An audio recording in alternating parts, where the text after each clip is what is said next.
TEACH stands for Together Educating All Children in Hospitals, and it's a mostly medical student-run organization that goes into hospitals once or twice a month, and we work with the inpatient kids to teach them various things in STEM and do fun activities with them.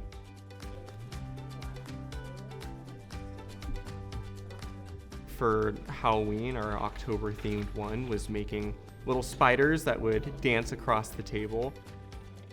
There's a lot of systems already in place to make sure that the children are keeping up with their education, but obviously it's very difficult in the hospital setting and you're disrupted by treatments. So it's always great to have another opportunity to learn and grow and develop and interact with other kids and interact with adults and volunteers like us. What's your favorite thing you've ever learned? Multiplication. Do you like math? Yeah? There's sort of a moment where things just click.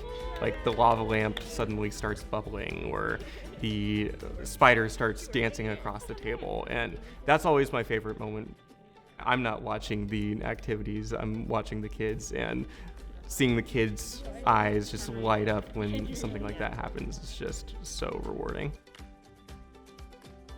The funding from philanthropy is critical to TEACH. A little bit of funding goes a long way to be able to change up the activities and really have creative freedom to work with the kids on the things that we think would most interest them.